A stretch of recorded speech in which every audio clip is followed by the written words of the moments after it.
Thanks very much, Tim, and look, thanks everyone. What a great time to be able to present to the Share Cafe network. After 10 years of development, we're literally a matter of weeks and months away from being able to announce some significant steps with regard to investment. I think before we kick off, I just want to focus on unlocking value, fueling growth, and pioneering diversified industries. Those words sound all fine and well, but I can assure you, once you've heard this presentation, you'll get a very, very good understanding how a decade worth of work has gone into what has been established, how we're ready for near-term growth with cash flow and fully permitted projects ready to be funded that isn't going to actually dilute headco investors and shareholders. The other thing that you should take away prior to me starting this presentation is that management hold 28% of the company. That is something that you can be assured of, that we're very aligned with decisions taken with other fellow shareholders. Myself as the managing director, one of the co-founders, investing $8 million of my own money in the portfolio. So very aligned in ensuring that we see this project to success. And look, having spent 30 years in the resources game, our founders, myself and a couple of others, ex-Hancock, Gina Reinhardt's Hancock Prospecting and BHP. So we're very attuned to what it takes to get a project up and running, and really excited to be presenting to you today. Next slide. Next slide, you can read that at your own leisure. Next slide. Okay, so at a snapshot, we have a portfolio of revenue generation projects in PNG. The Central Cement and Lime project right next to Port Moresby in the $18 billion ExxonMobil LNG facility is our flagship, as is Orocolo Bay, that you can see at the centre of the page. The takeaway that I'd like you to have here is that we aren't a one-trick pony project. We have multiple projects, but with a very clear focus of revenue generation for our two leading flagships. Next slide. Those two flagship projects are our aggregates and quicklime project. That it's our focus in the next 60 days to bring that to fruition with regard to investment, as is our mineral sands. I'll show you in a moment the next slide that outlines the detailed information, but all of these statements with regard to 25 million per annum in EBITDA for each one of those projects has been announced last year. We've now got to the stage that in the next 60 days, we expect to be able to make some material announcements to the market. That being said, I will also highlight to you that the synergies of a portfolio and how we have also projects such as the cement project, in addition to our quicklime project and in addition to our mineral sands project, and how that is going to benefit shareholders also being fully approved. Next slide. Okay, so let's cut to the chase.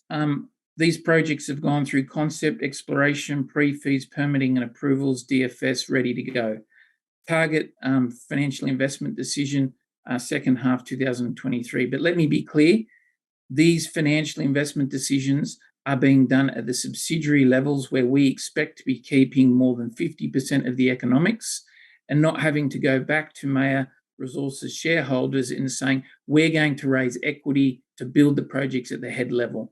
We've got enough development and attractive assets where we have now at the final stages with very strategic parties who want to be a part of these projects.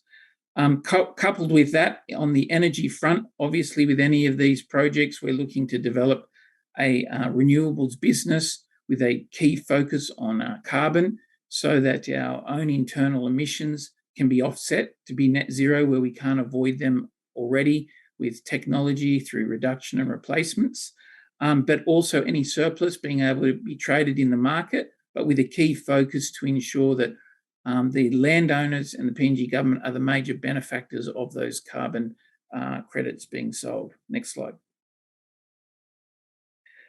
Okay, so let's just hone in the focus now where that 25 million on the bottom right of the quicklime and also the Oracola Bay mineral sands project combined, $50 million of EBIT unlocked.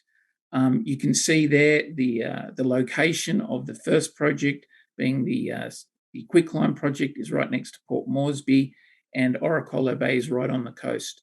Why on the coast? We selected these areas that are very easy to develop, they're easy to get access to, they're easy to explore, and they'll be easy to operate. In addition to that, what we're trying to articulate to the market is, whilst we're developing these projects and we've spent a huge amount of time and money getting these projects to definitive feasibility study and now to financial investment decision, our target for Papua New Guinea is to create like a mini Wesfarmers or Mineral Resources, Sim Darby. That is the value of having a diversified portfolio.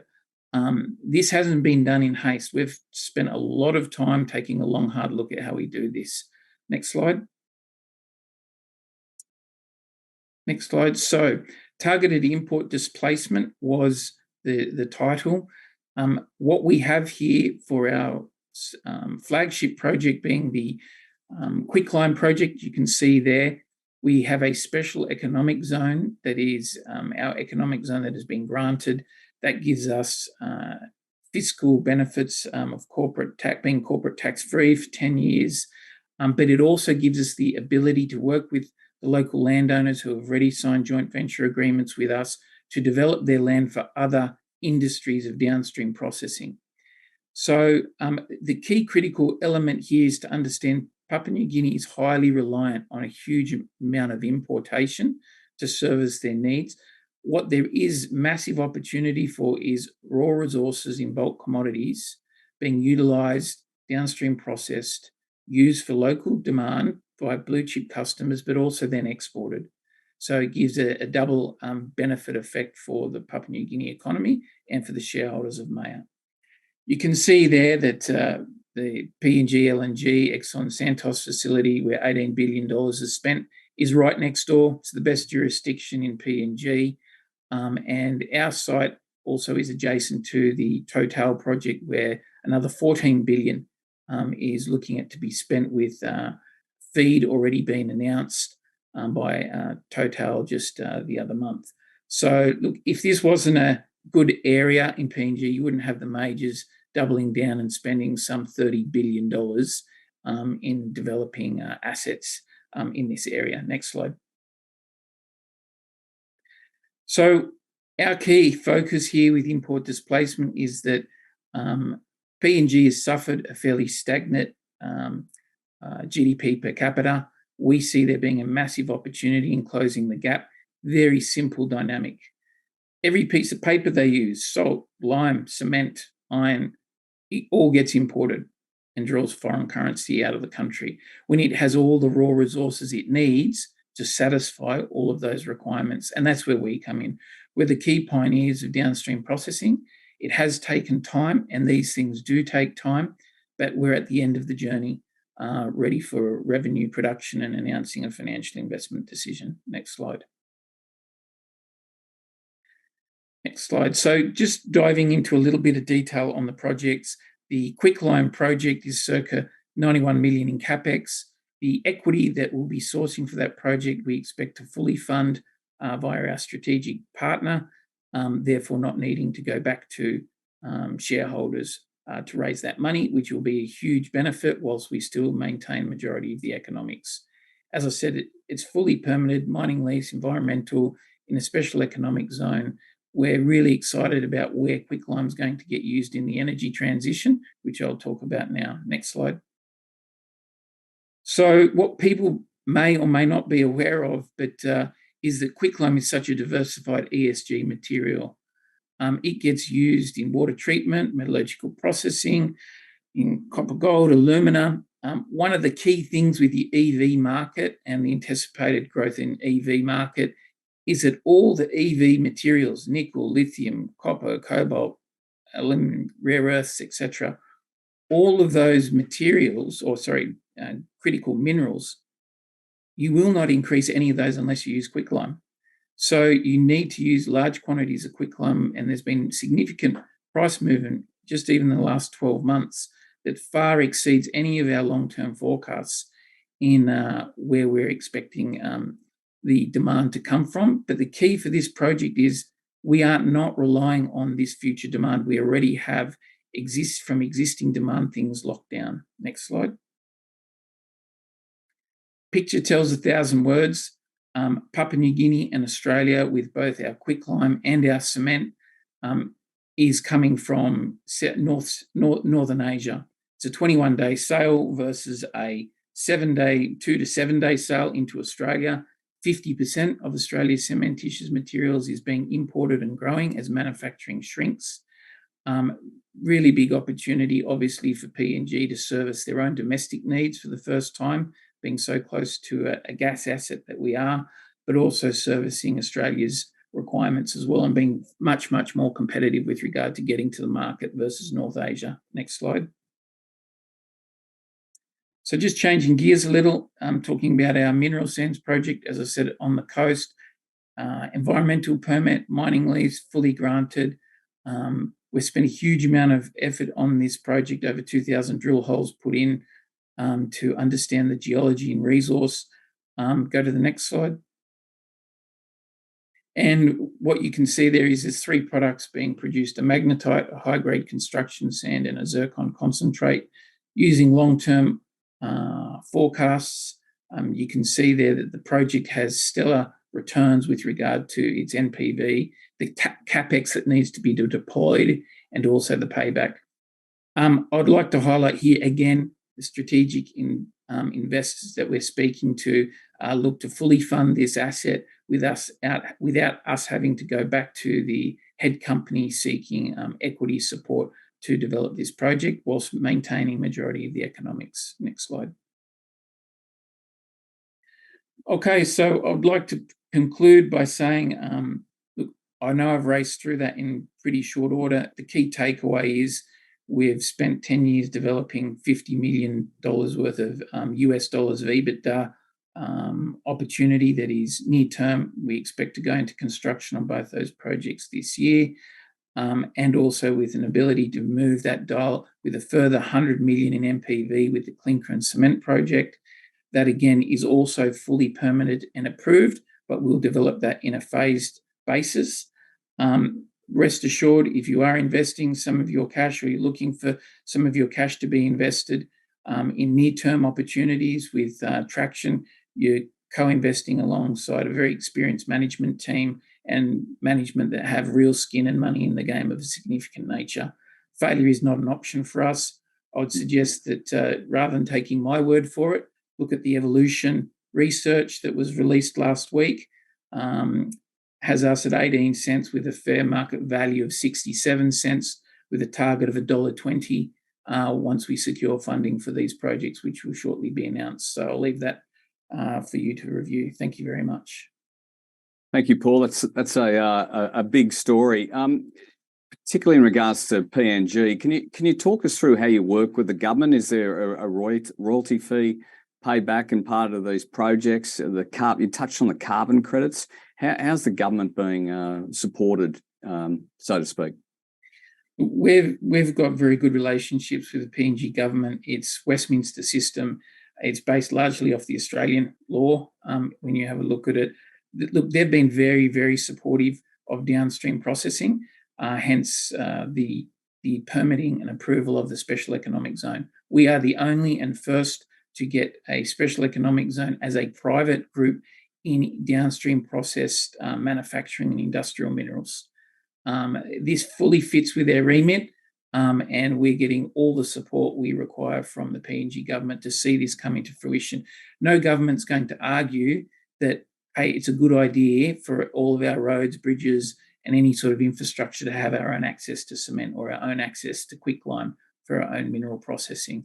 So they get it. It's a clear gimme. Why should they be importing and losing their foreign currency? On the carbon side of it, they're still grappling, obviously, with how large the opportunity is. Logging has been committed to be phased out by 2025 of round logs being exported in totality. to 2030. So look, we see there being a huge opportunity of transitioning and recategorising their forests into carbon, and we've made material progress in doing that, and it's vital for our own industries, but also other Papua New Guinea industries to be able to utilise such a large resource and giving the landowners of PNG a new lease of development, which they wouldn't normally have. And as soon as we went live today, we had a question from a shareholder. You had your quarterly out just recently, I believe, and you stated there will be deals at the asset level finalised over the next 60 days. There's questions here around what you mentioned in terms of no dilution. Does that mean you're looking at partnerships as a source of CapEx? Absolutely. We're at the subsidiary level, so we have special purpose vehicle companies set up at that subsidiary level, and we expect to bring in investors at that level and for them to fund the required equity to build the projects. Therefore, going back to Mayur Resources shareholders and saying we have now fully funded this project, and we will share with the economics, but we will maintain over 50% of the economics of those projects in doing so.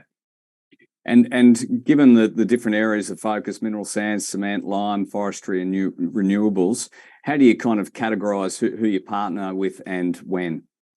Okay, so I think from our perspective, we've diversified portfolio, we've phased the development. Mineral sands and quicklime is our number one focus. So all the other elements are there to support. And when a shareholder looks and say, well, how are they strategically looking beyond these projects? That's what I'm demonstrating. But what I am saying, I guess, to the audience is that those two projects are the key focus. It's bringing them into production and cash flow and delivering that $50 million EBITDA very, very soon. And then in doing that, have the ability to then very quickly transition fully permitted projects, already permitted projects, into that pipeline. How to select those parties, as you've said, is look, we've gone through a very, very detailed strategic analysis. You've had to, as they say, kiss a lot of frogs to find the right dynamic and right partner that understands PNG, understands developing jurisdictions, but also understands the nature. We are an ASX listed company with very strict governance requirements, and we need to ensure that all of those things are upheld and at the forefront, making sure that PNG, gets a really great benefit from these projects being delivered, not just today, but for generations to come. And Paul, just finally, and outside of those CapEx partnerships we've discussed, what are some of the milestones you're hoping to achieve over the next, say, 6 to 12 months? Next 6 to 12 months, where I'm expecting construction to be well underway in 2 projects, having secured partners and announcing financial investment decision. To be clear, that's my clear focus. In the next 6 months, they're in construction, heading towards production, and I'd expect the mineral sands construction to be finished within 12 months and the quicklime construction to be finished within 18 months and cash flow flowing in.